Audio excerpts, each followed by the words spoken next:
In this video, I wanted to talk about briefly my experience working at 23andMe, repping it today, and also my sad experience getting laid off from the company. Really, I can relate to people who have been laid off on their remote jobs in tech or biotech. 23andMe being a biotech company that unfortunately now is struggling a lot. Even a year ago, or actually two now, I was laid off in June 2023. So even at that time, they were struggling. They did a series of layoffs where they got rid of about a third of the company, including me and some other friends I had. So I wanted to relay my experience just to share a bit. I really enjoyed this job. It's definitely been my favorite full-time job, easily, that I've had. I was a regulatory affairs coordinator. It wasn't a technical role using programming necessarily, but it was more so project coordination, document management for regulatory documents. What that means is it was thinking all about regulations that govern medical devices. For context, 23andMe, they offer a spit tube where you spit in the actual physical tube, you mail it to them. They will tell you your ancestry and your health predisposition data for a series of different health reports.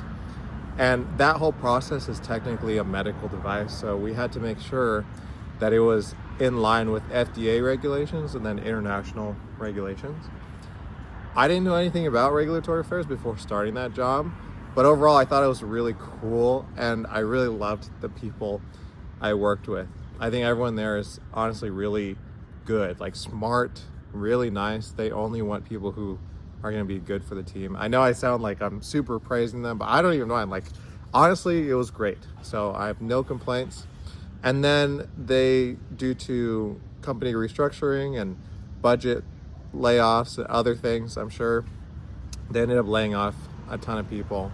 And that was rough because I was working remote. So what ended up happening is essentially I was going to log into my computer and start work for the day. And it just was not turning on. It was like, oh, authentication revoked or something like that. And I checked my personal email and I realized that the person at HR had reached out to me and was like, hey, Daniel, we wanted to let you know that we're doing a company-wide layoff event. Basically, they said it in more corporate legalese terms, but then they were like, you no longer have access to the company computer. So if you try to log in, it just won't work. And you're not going to be able to use the company resources at all anymore. Please mail in your laptop back to us. Thanks for working here. We're going to give you a severance, which is cool, some health insurance for a few months, and then that's it. But otherwise, that was great. Thanks, bye. The abruptness of it was pretty crazy. I was, like I said, getting ready to work for the day, and then I was like, oh, like, not only do I not have to work today, but I don't have to work it, like, I'm not gonna work anymore. Like, whoa. And the fact that I didn't get to say goodbye to my team, that was kind of sad for sure, because I did text people and they were really nice, but it would have been nice to say bye to people if I could have had that chance. It was especially hard being remote because it's not like I can even go into the office and say bye. It was really super abrupt where it's like, oh, one day you're working, the other day, nope, that's it, within just a single day. So that was sad overall. So anyone who's been in a similar situation, or I can imagine even potentially more devastating remote layoffs, where I've heard of people who don't even get a message. They have to realize sort of through back-end ways that they've been laid off because they just don't have access to anything. No one emails them at all. That's really sad. Overall though, yeah, I think it could be improved, this whole process of at least giving people who have been laid off the chance to say bye. I think one last team meeting could be a really nice send-off, something like that, I'm not sure.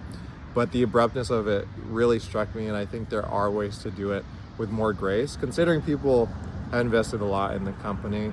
And I know for our layoff event, it wasn't performance-based that I know of. Maybe it was. I kind of think not, though, because even my boss, who was really good, got laid off. And I know people who were had been there for years and were really good got laid off. So it's weird. I don't know. But if you can relate, let me know your experience.